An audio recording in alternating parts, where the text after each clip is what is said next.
Welcome, everyone, to another episode of Kiwi Talks. My guest today is probably best known for his tenure at id Software, though he has worked on prestigious franchises such as Doom, Halo, James Bond, Tony Hawk, and more. I'd like to welcome Shawn Green. How you doing? Thanks for being here, all the way from Japan. All the way from Japan. So I suppose the good place to start off with is how did you end up at id Software? The whole story is one of those. It's definitely one of those right place, right time type of stories.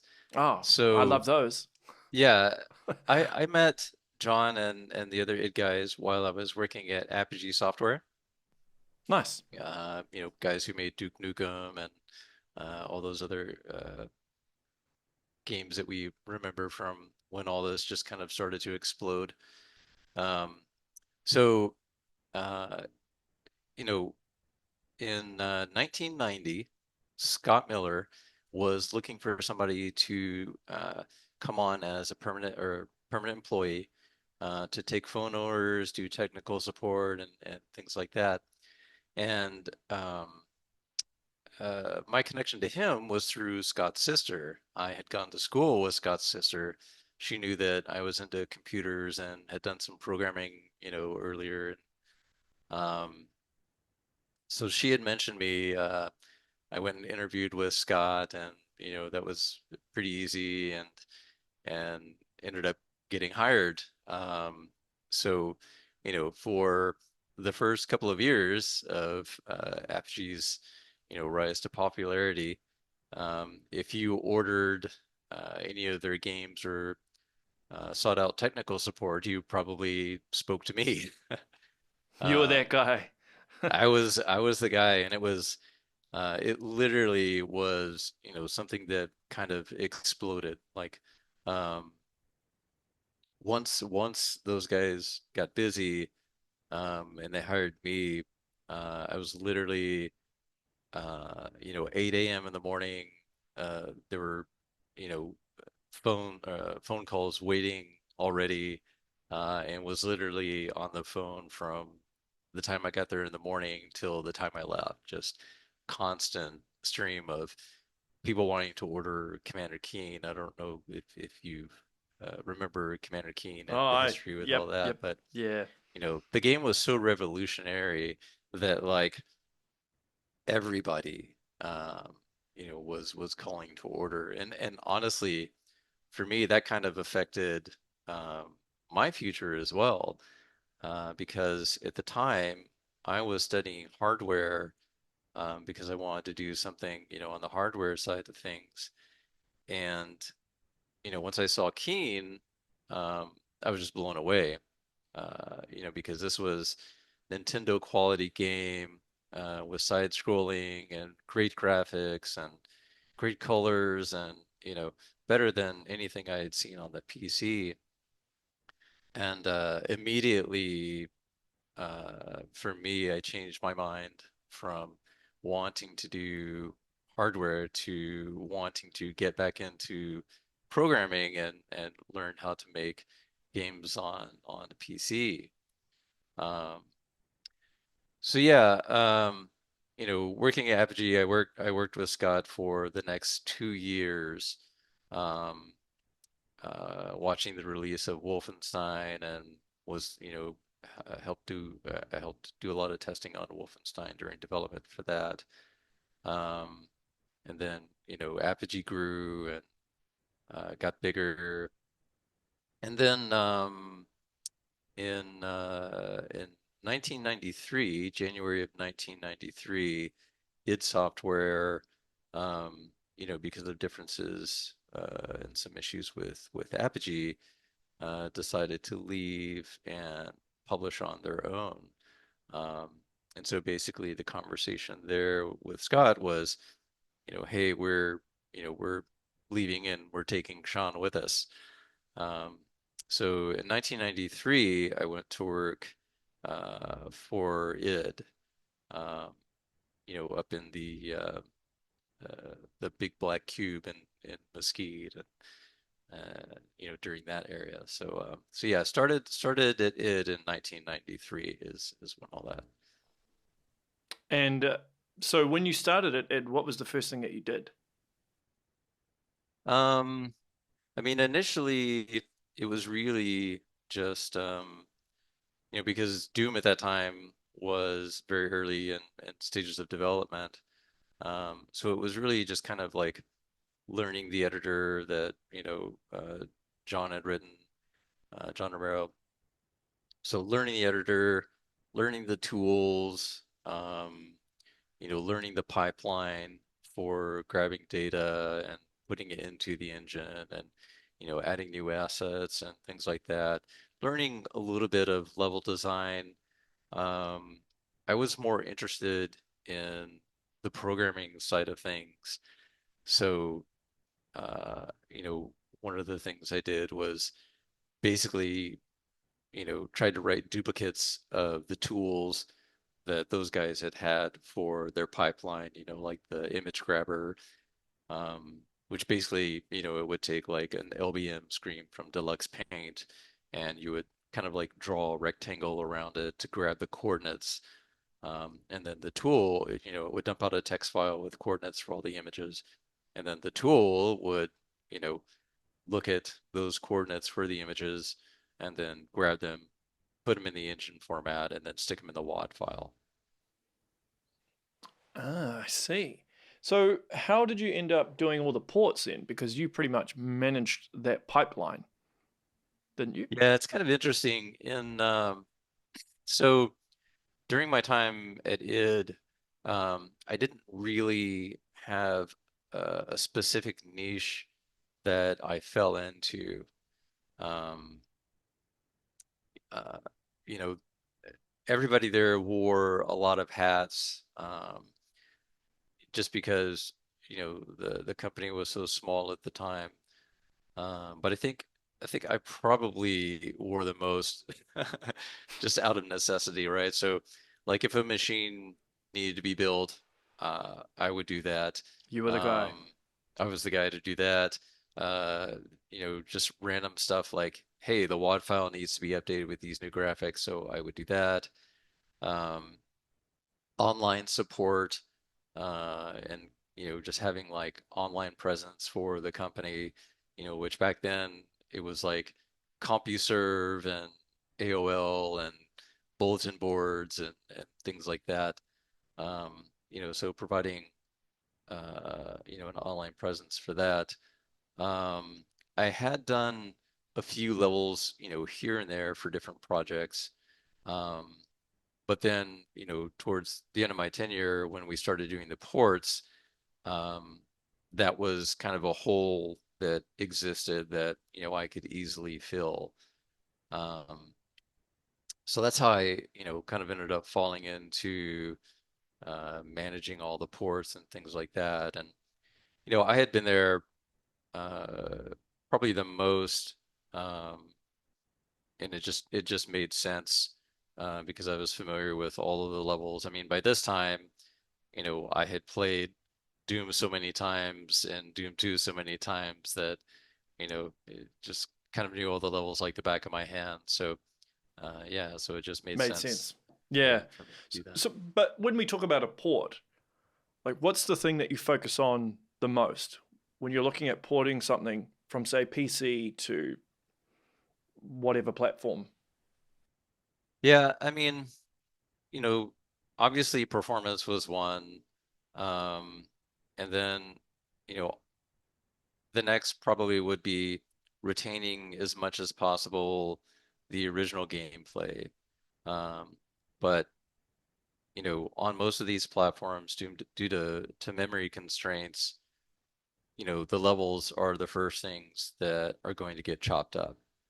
So it was really just kind of this balance between maintaining the original gameplay, being able to fit on the platform, and you know, cutting those levels up in such a way where they were still fun, and still playable, and the overall experience was still, an id experience, right? Mm, mm. And I suppose it's a lot of trial and error. Yeah, I mean, you can make a lot of logical decisions when you're looking at the levels, in the editor. There are definitely, some areas that you could look at and you can say, okay, well, this is a moment in the level, and that's fairly important, so like let's try to keep that in here and maybe trim down the path from, each of the moments to each other or reduce complexity in the levels between there. But, it's really about trying to maintain, those moments and, those kind of things that make the level cool, right? Like, and by moments, I mean things like the monster closets that everybody knows about and, just all those kind of important encounters, right? Yeah, yeah, makes sense. Because you got to do some design though, right, on Ultimate Doom and Doom 2. I did. Was Yeah, but was that a case of them just coming to you and be like, "Here, design a level"?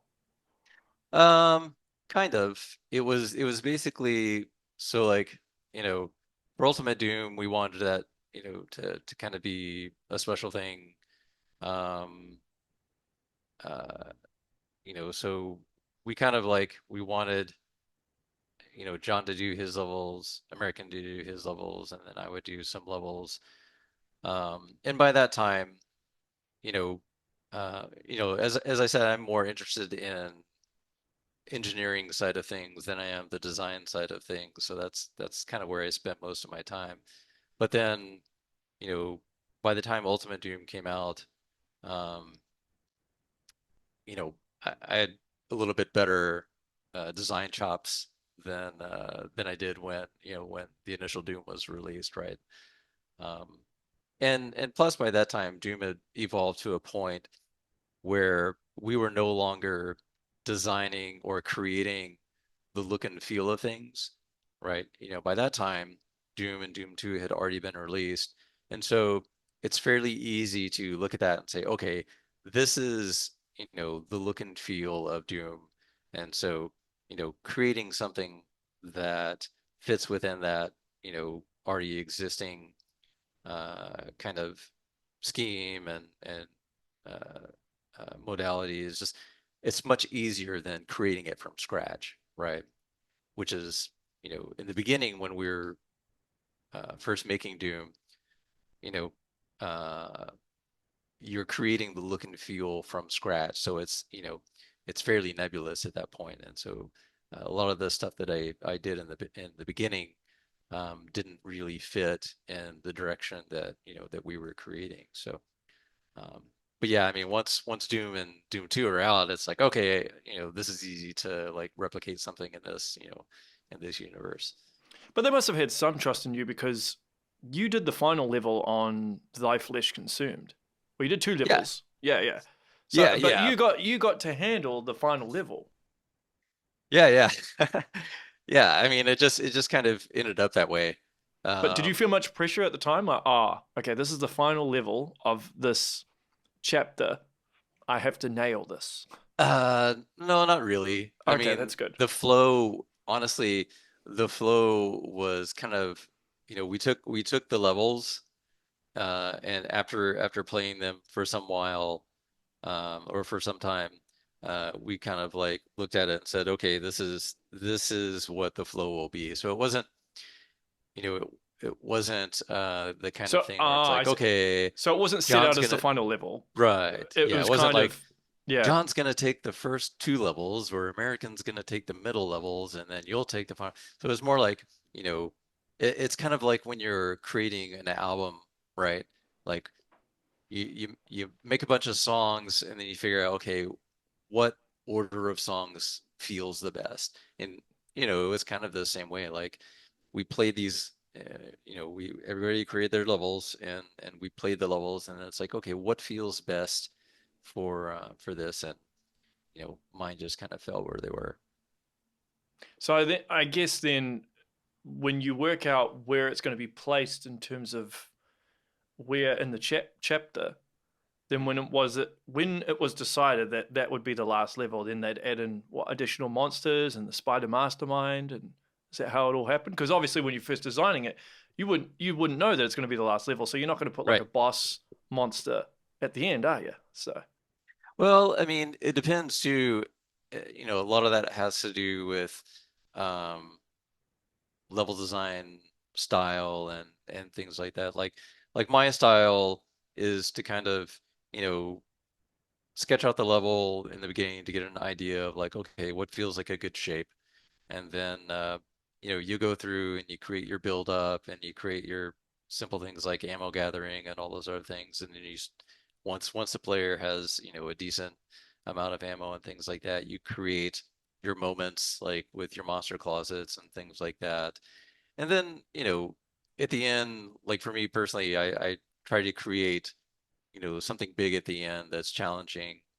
Um, and, you know, this was this was at a time where people had already played Doom. So, the levels obviously are going to be a little bit more difficult, right? So, so having like a boss at the end was a little bit more common.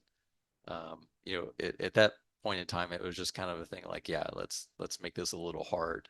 Um, it wasn't necessarily like a conscious design decision because we knew that it was going to be the end of the final level. hmm. Did it give you a whole new appreciation for what some of those other designers did, from like Sandy Peterson and John Romero and American McGee, those guys? Like, were you like, oh my gosh, this is way harder Um, than I thought it would be? no, I mean, I tried to make levels for the first few episodes, and I knew it was hard. I knew it was difficult. So, you know, just like the from my first attempts at the first episodes of Dune to my last attempts, you know, a lot of it was just kind of like watching what those guys were doing and just kind of making smart decisions based off of, the foundation that those guys had already made. But I mean, I knew from, the first time you sit down with the editor and you start with a blank screen, you know, at least for me, it's kind of like, oh yeah, this is hard. Like, okay, here's nothing. Make something fun, right? Uh, so so yeah, I mean, I kind of knew from the beginning that, it was a difficult task and like what, kind of what those guys went through and um, when they were making levels. And plus I was housed in the same room. Like American and I shared an office for a while, and I would see him making stuff, and actually during some of the ports too, John and I were in the same office, so it's like watching those guys do it and um, watching just kind of how involved they are when they're actually making the levels. It's like, yeah, these guys are like craftsmen. Mm. Mm. What's the number one thing you think you learned from John Romero? Yeah, it's an interesting question. I don't know. I don't necessarily know that there was one thing I learned from John. Um, I would have to say like John's, in my opinion, John's kind of most redeeming quality is his resilience. And this Mm. even, this kind of goes beyond just like any kind of work ethic or anything like that. Just like, you know, as a human, John is a really resilient guy, right? Um, all throughout id Software, and then, I worked with John uh, for a few years at Ion. Um, and all during that time, there was so much stuff that went on at Ion, with drama and teams quitting and all these things happening. Like John never lost sight of kind of what the goal was.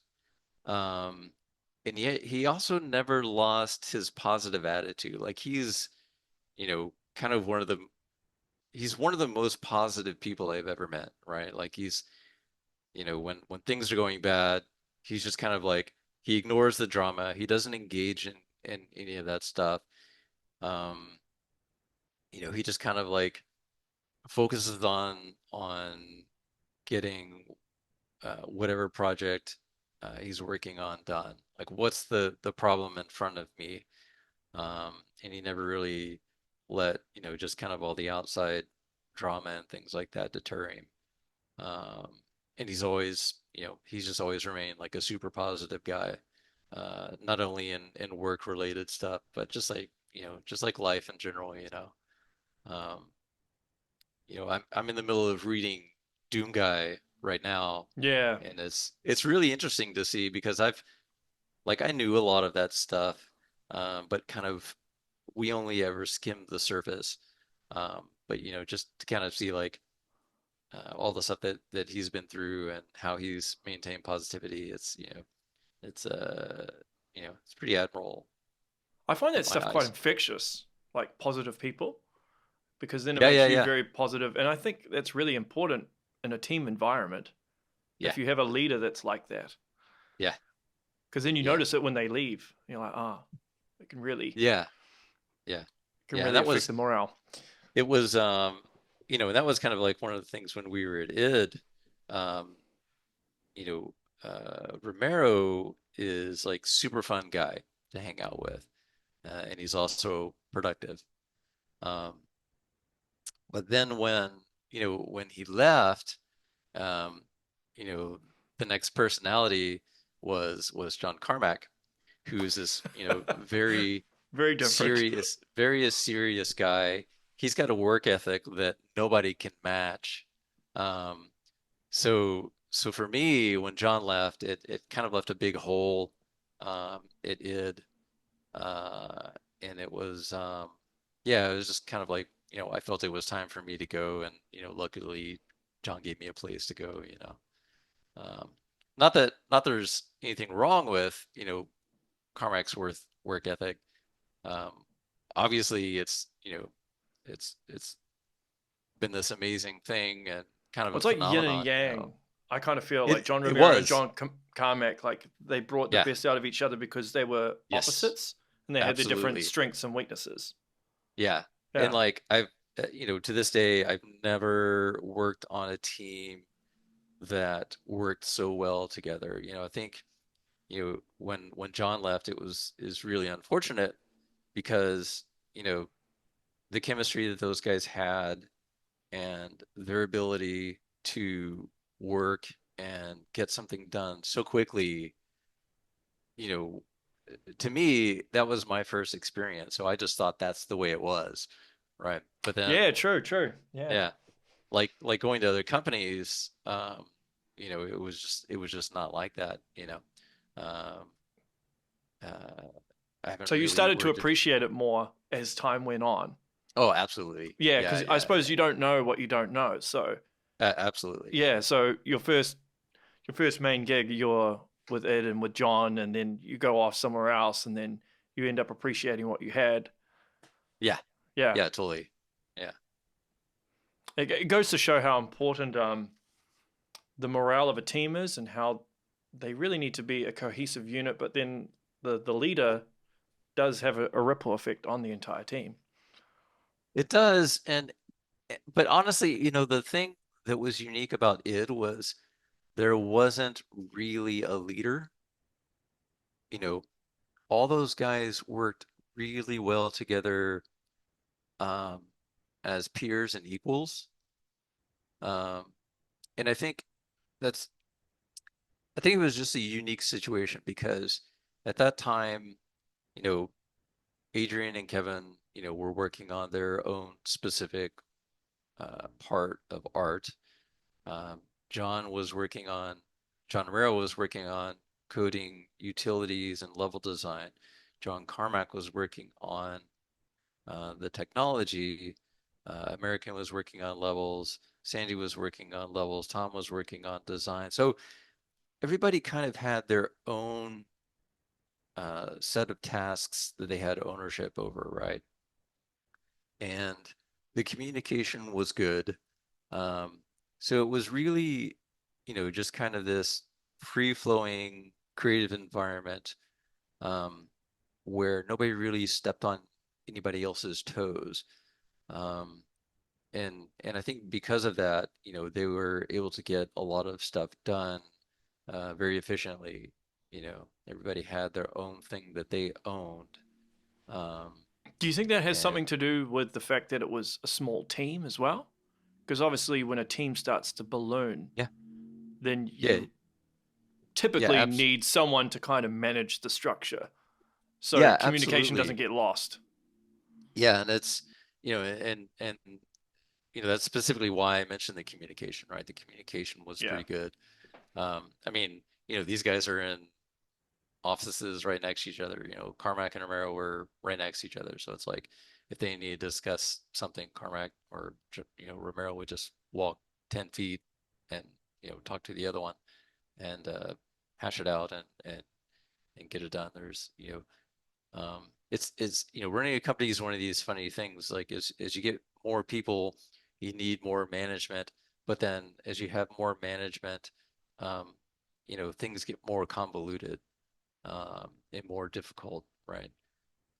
We're at a point now where, in a lot of these companies, you have managers of managers, and it's just kind of Yeah. like, you know, it's I think there's a better way, but it's hard. It's also hard too because on the other side, the scope of these projects, Oh, it's that massive. are being done today are so much larger. I think Doom was like a 9-month project, which is just ridiculous if you think about it. And Um, how many of you were there? Weren't many. How big was no, the no, no. team? Yeah, so it was Kevin, Adrian, Tom, Sandy, John, American. So that's like 7 people, right?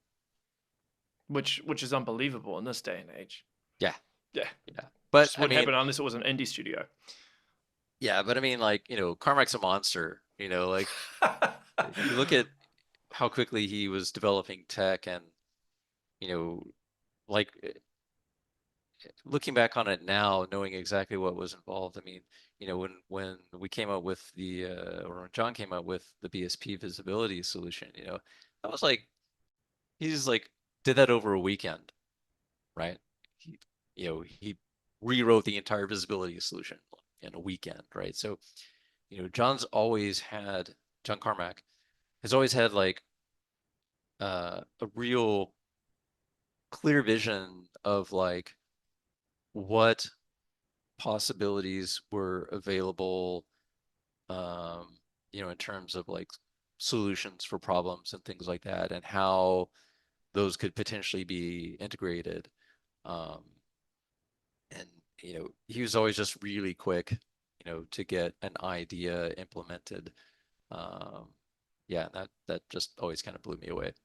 Isn't he a bit of a workaholic though as well? Like he's just in it all the time. I mean, that's my understanding of him.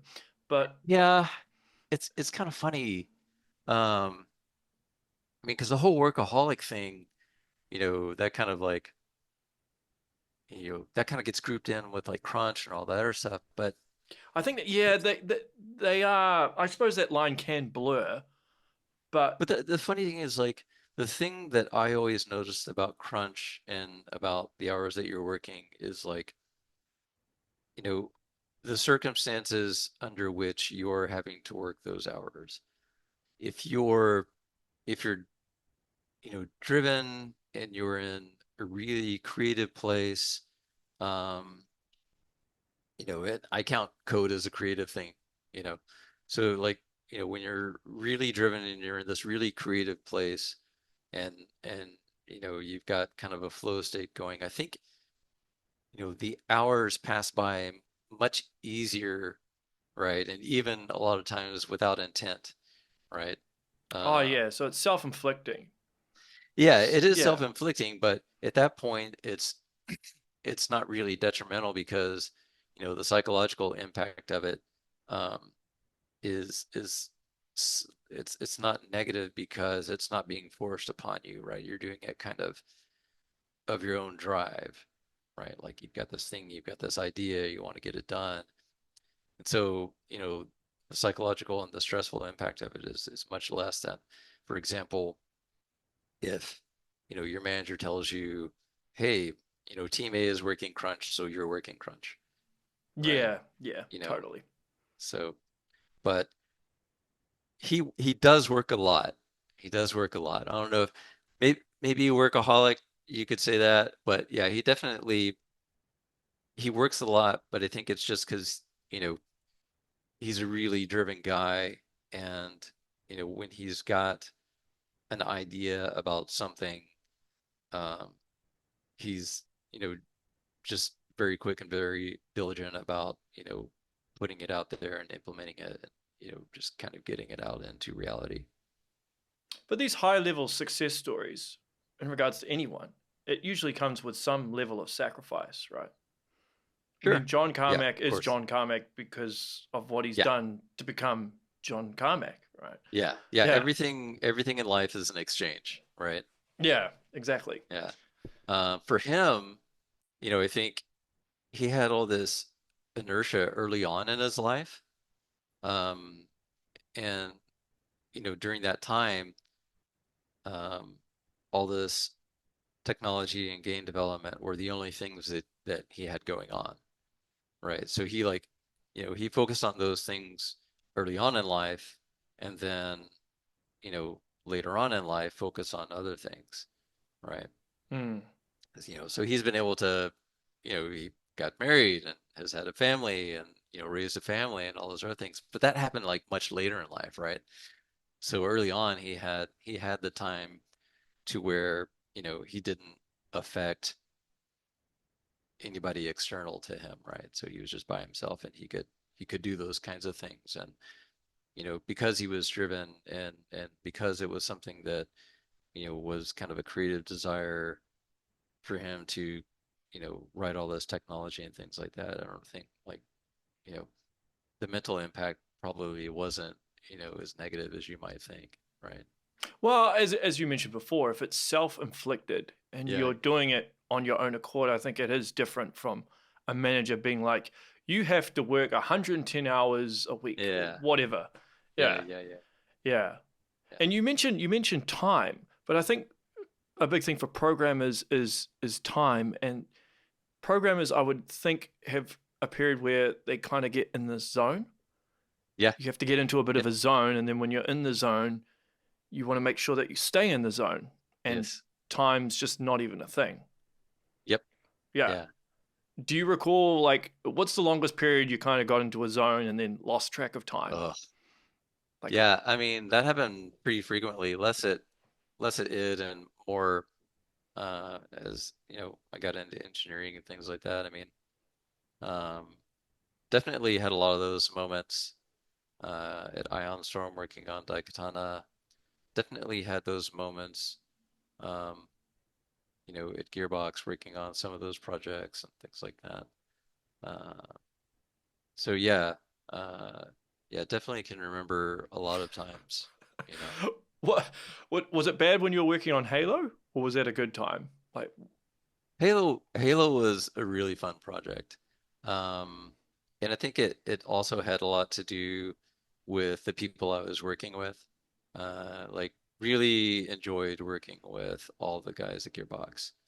And Halo was, probably I would say Tony Hawk and Halo were the funnest projects there, just because of the team and the interactions there. And it was early in the studio's lifetime. We were still kind of scrappy, and you know, we could communicate with each other, and there wasn't like a lot of that whole management thing okay, so going there's on, no right? hierarchy really. Not really. No, not at all. And I think like the only hierarchy we had on Halo was that we had to split into two teams, platform team, which I was, heading, and then there's the network team, just because, the network, uh, for Halo was so, such a big project. Like those guys basically rewrote all the networking. So, Wow. So you did realize the gravity of what you were working on when you were working on the Halo port. oh yeah, Oh yeah, yeah, yeah, okay. yeah. That was great. Yeah. Yeah, Yeah, yeah. we were really excited with it. Um, you know, Microsoft, I don't really know the details of why they pitched us on it originally because so at the time we were working on a project for them, um, and they were just kind of like uh, funding a first playable for a project, which will go unnamed.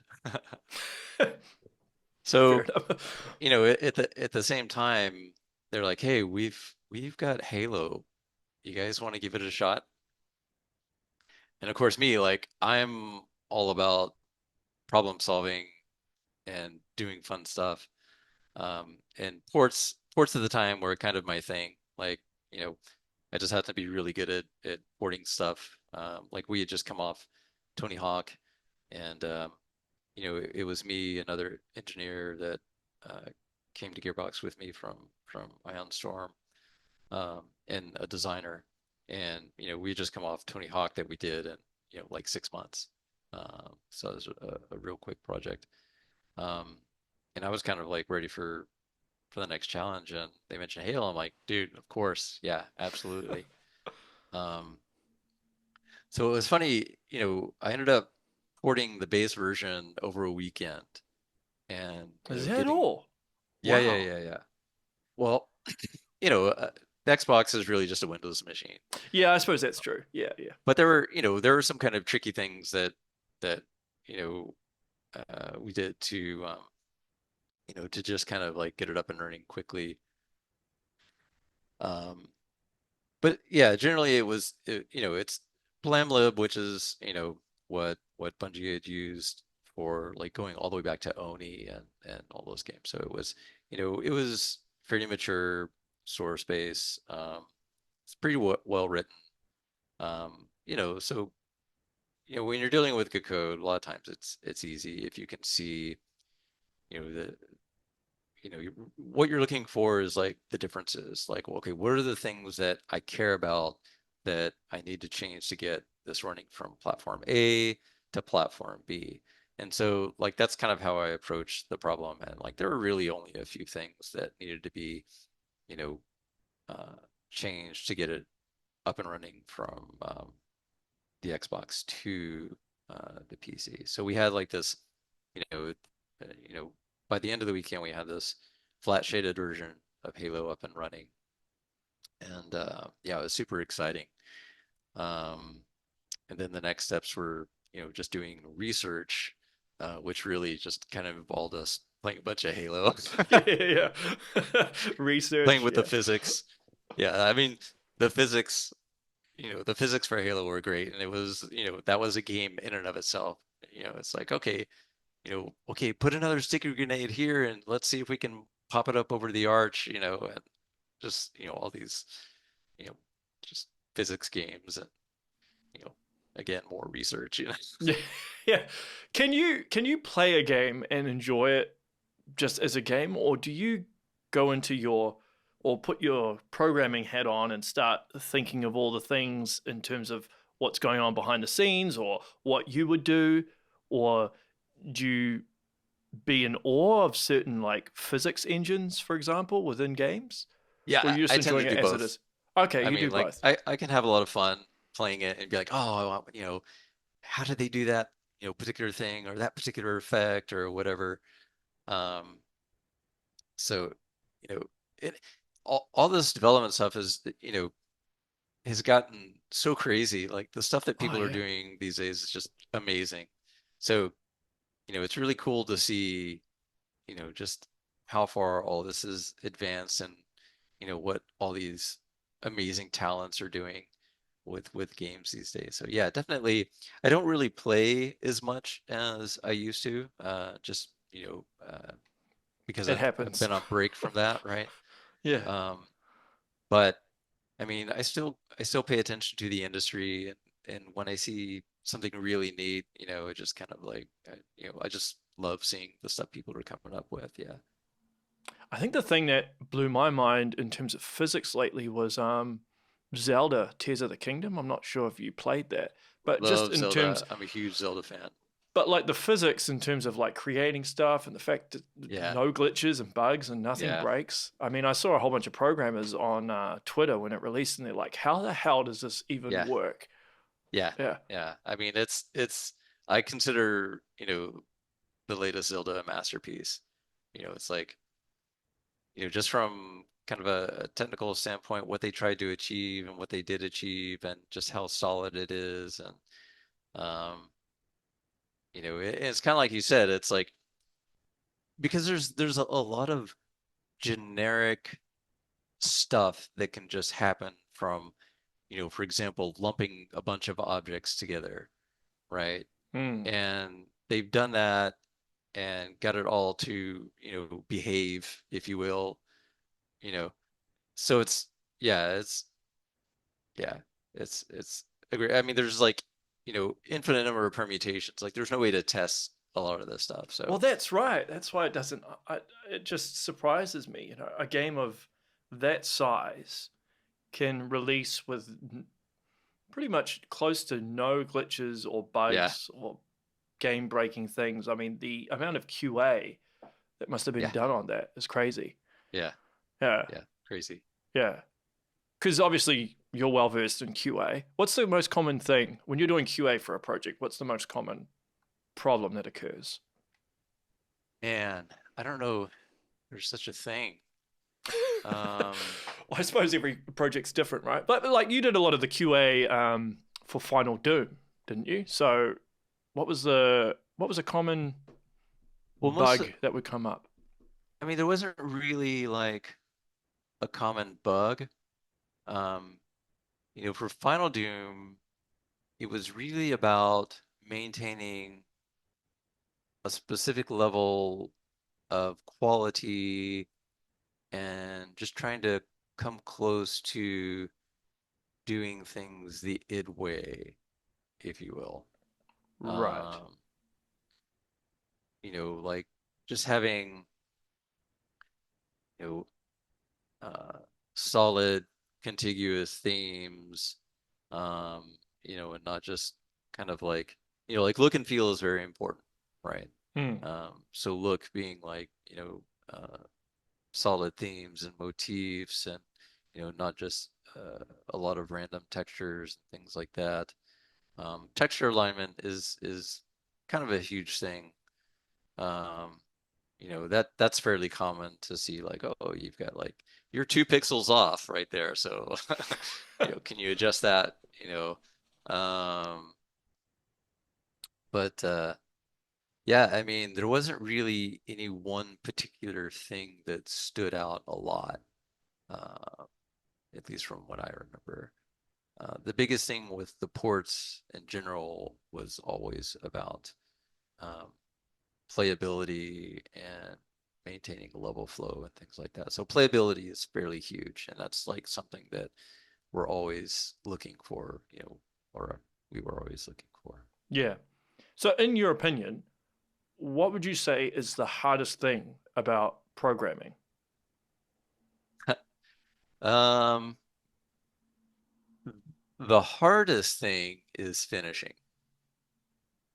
Is that just because like you can always find stuff that you can improve on, and you know there's a deadline and someone is coming along and saying, "Nope, you're done with Yeah, this." well, it's for a lot of reasons too. I mean, there's definitely, you know, again, I see coding as an art.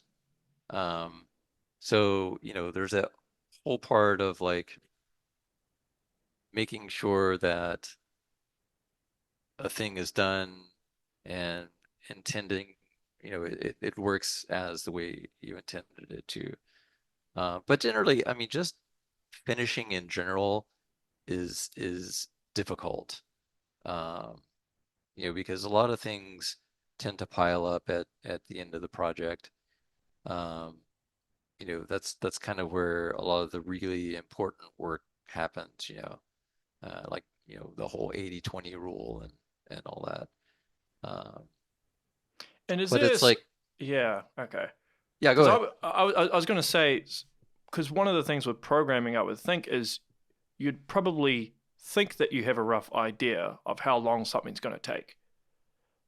But then once all the pieces are connected together, there's a whole bunch of curveballs that occur, and then something that you thought would take 3 days can take 3 weeks. Yeah, 'Cause, I think that happens a lot, but that's usually with new things. If experience plays a big role in a lot of that.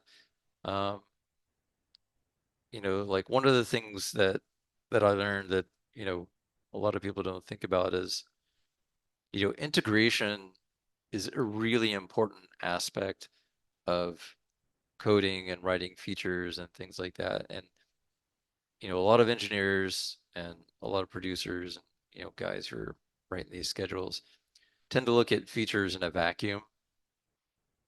Um, true. so it's like, yeah, feature X will take 3 days to implement, kind of in a vacuum, you know, but integrating it into the game, also takes some time too.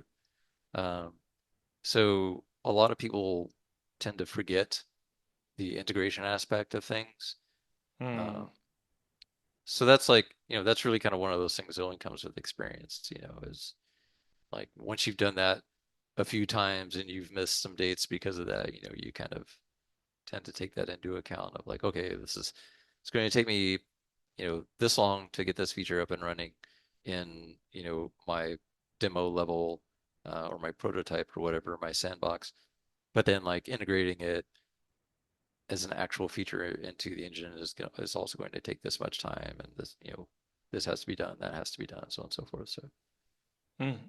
So when you ventured off on your own and you founded Escalation Studios, and that was your baby, were there a lot of things that caught you off guard about actually having your own studio? um not really. um you know a lot of the things involved with development, um, I was already familiar with, running teams, management, those kinds of things. I think really the um, the big things that kind of throw you off are, because I founded the company with a friend of mine from the industry, Tom Mustaine, who had just come off of running Ritual Studios for 10 years, right? So, like finding common ground with your partners is always, that's kind of like a continuous um, task, if you will. Yeah. Um, so, and I tend to, I tend to be kind of a stubborn guy and like to dig my heels in for the things that I want. So, um, coming to compromises and things like that, I had to learn how to do that. And um, yeah, so I think, really like the aspect of working with others on that capacity, on that high level of running a company was something I had to learn and all that. So that was probably like the biggest kind of unknown or, you know, uh, thing that it, didn't really think about or hadn't experienced when I started the company, or when Hmm. we started the company. Yeah. Speaking of unknowns, what are your thoughts on AI and how it will play into programming? AI. Yeah, that's yeah, that's a good question. I'm not for or against AI. I think it can be a really useful tool. It's going to be one of these really interesting things where we need to, as a practical usage of AI on a team, like you're going to need to find the sweet spot, right? And by the sweet spot, I mean like, is this going to, take me longer to take what the AI does, clean it up, or is it easier for me to just write it myself? You're always going to have resident experts who can look at what the AI generates and call it out on whether it's a good implementation or not. Um, you know, uh, I've used AI for code generation for like some boilerplate stuff just to kind of see how it does, and it's fairly impressive right now. But it's I imagine it would be expensive, to change, when an API changes, like do you have to rebuild the model? How expensive is that? What's the energy cost for that? Um, but there's a lot of factors, but I don't think smart people are going anywhere. You're always going to need resident experts. And, if you just like try to start a studio with a bunch of newbie guys who were going to use AI for the majority of code generation, I don't think it's going to work out for you.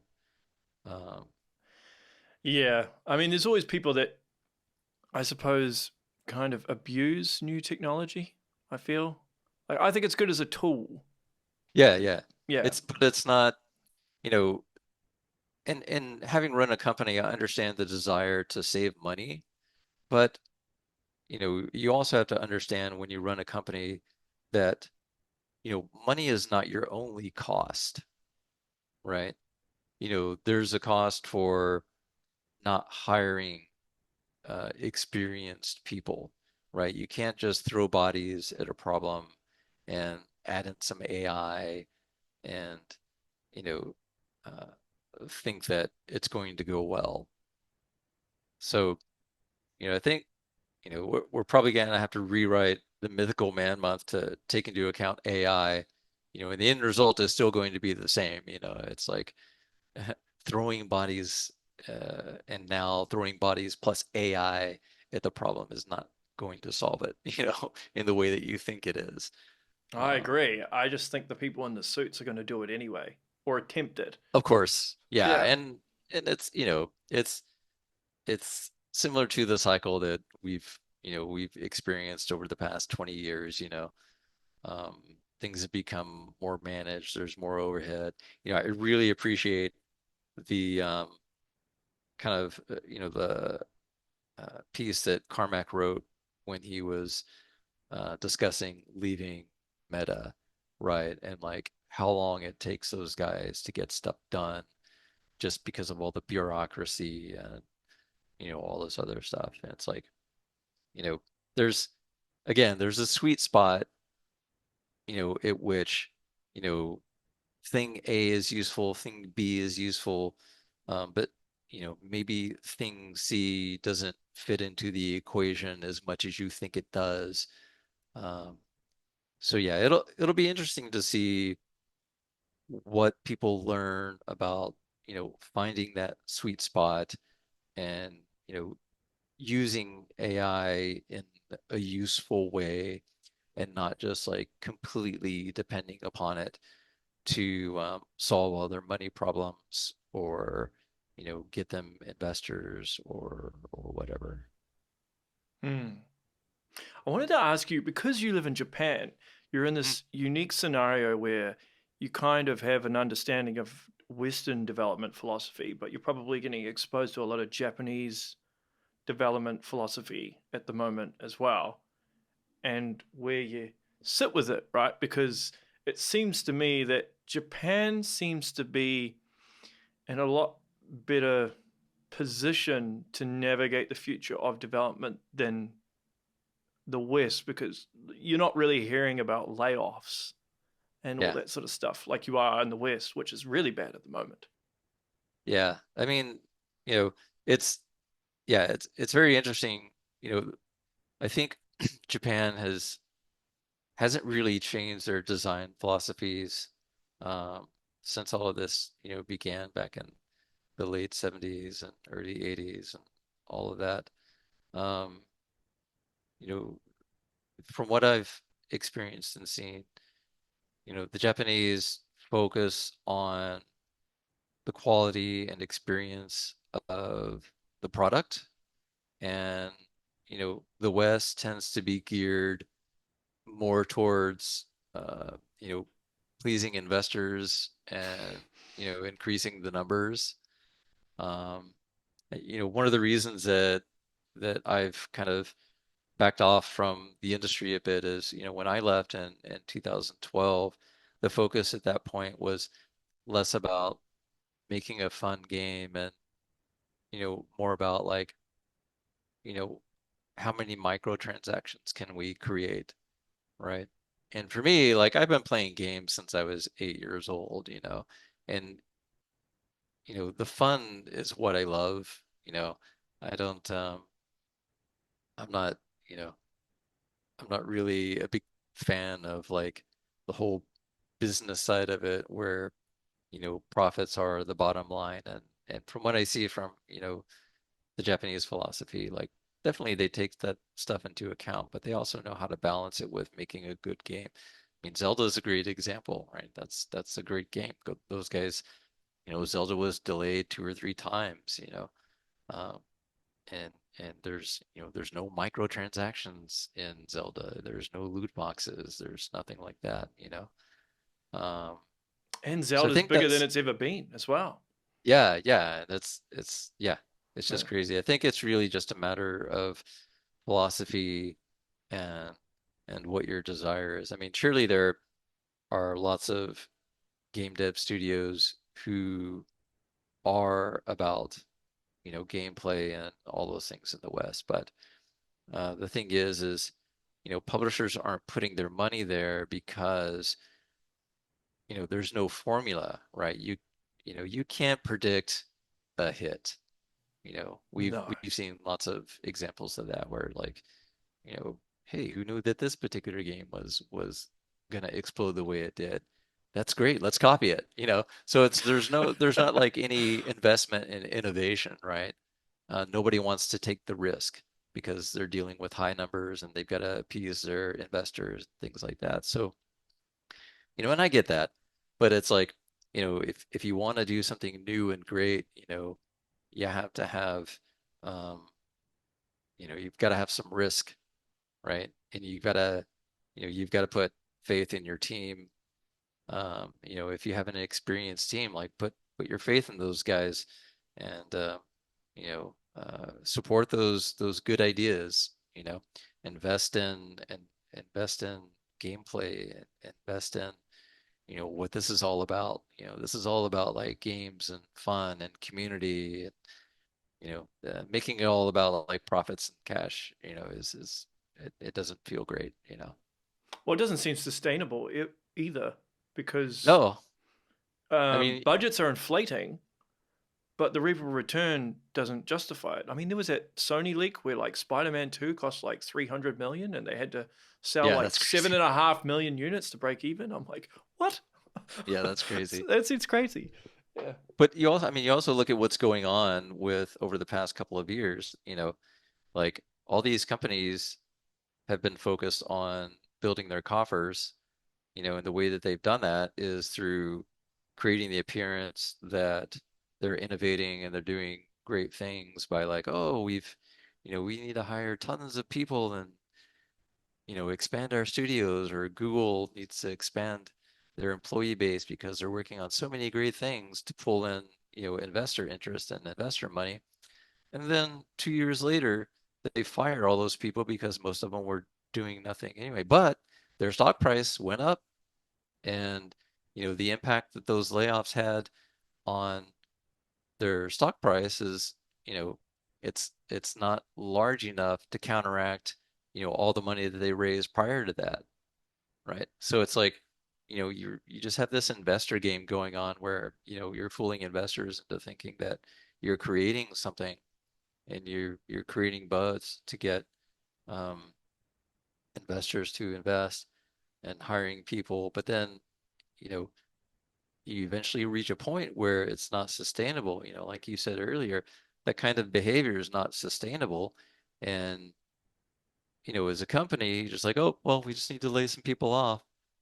But then like you know those are actual lives that you're impacting in a really heavy Yeah. way, right? So you've brought all these people in, almost kind of like family, and you've got mouths to feed. You're paying for people, and their expectations are that things are going well, and then all of a sudden they're laid off, and you know nowhere to go, and now because there's such a surplus of uh, employees in the market, and not enough jobs to to hire a lot of those guys, it's created a huge problem for us.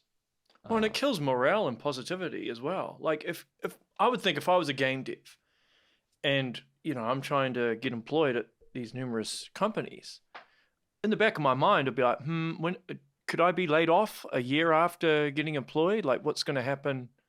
yeah, Yeah, you've always got this false like sense of security. Like, you're never really content. I feel, which would make it harder to be more positive and want to concentrate and really give it your all if yeah, you feel like there's a absolutely. possibility that the company might screw you.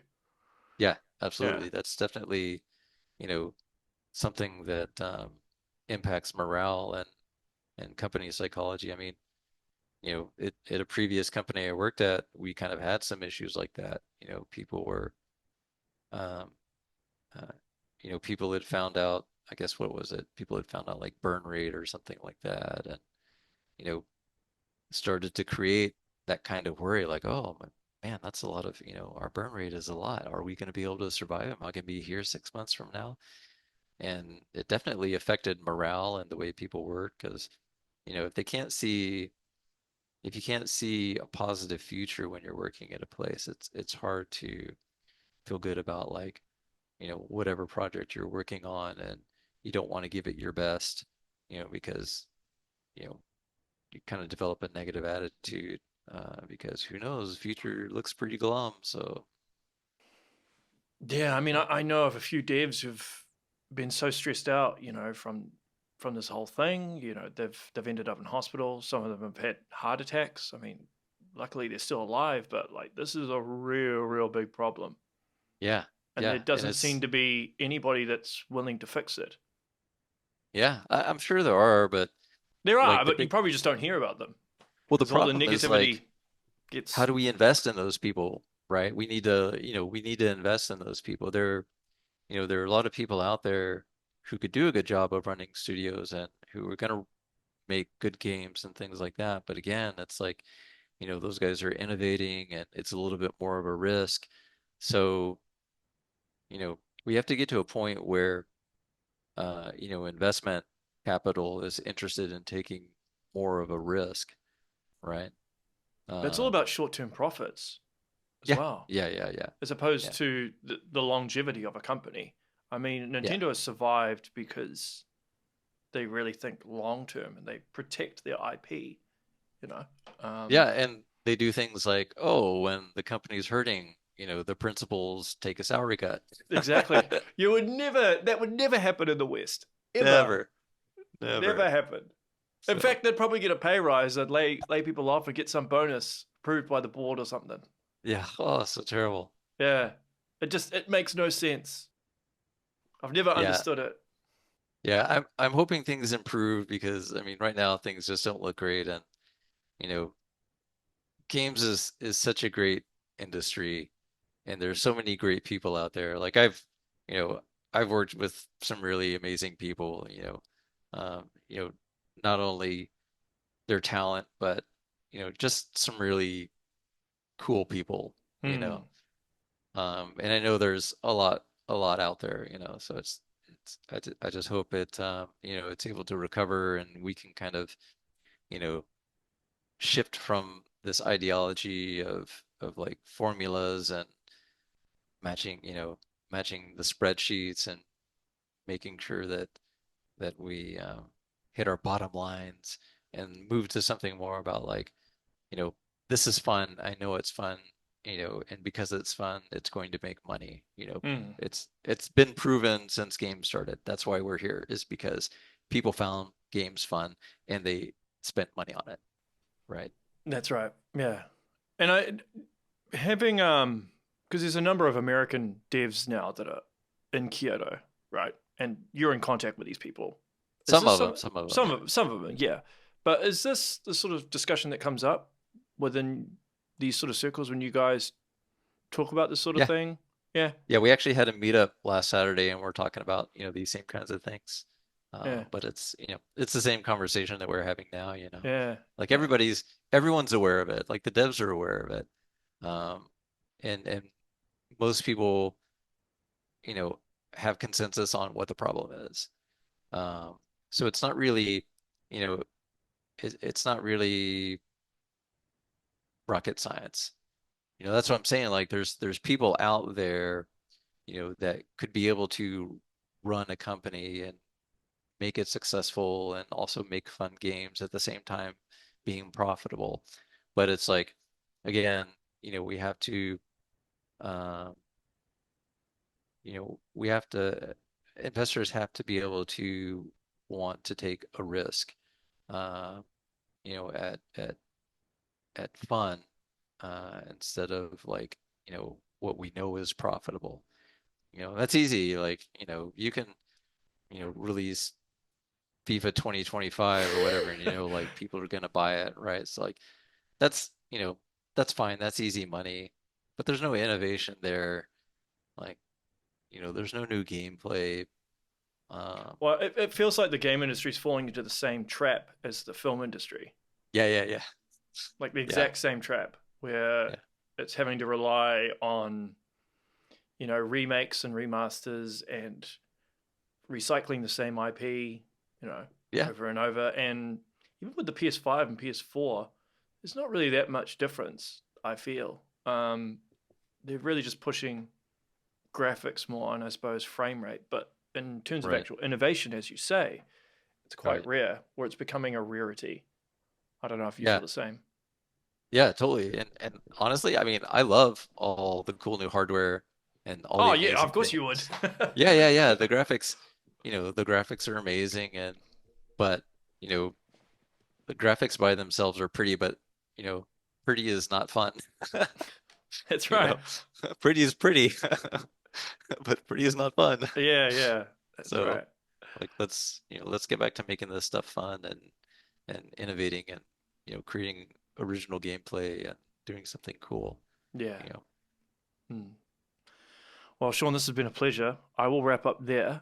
But before we wrap up, is there any plugs you want to do, or want to give a shout out to anyone, or tell us what you're working on now?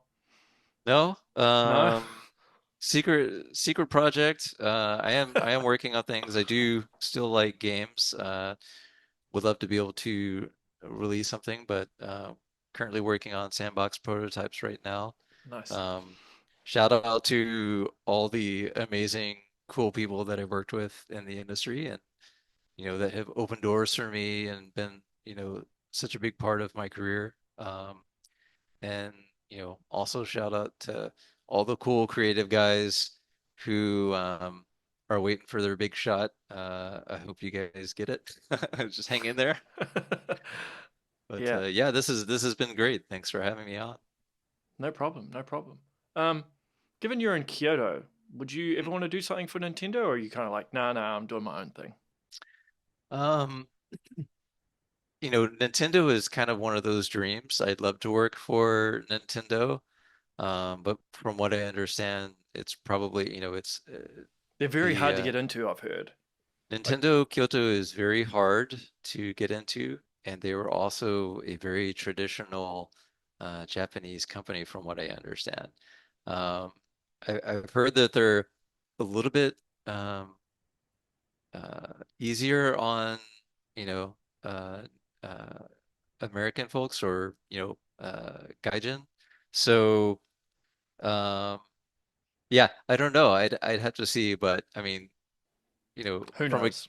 Yeah. as a kid, Nintendo was always kind of a dream. So yeah, I may be even willing, willing to work even if it was difficult. So Yeah. Oh, well, maybe you could have lunch or something with the devs. Who knows? yeah, totally. But Yeah.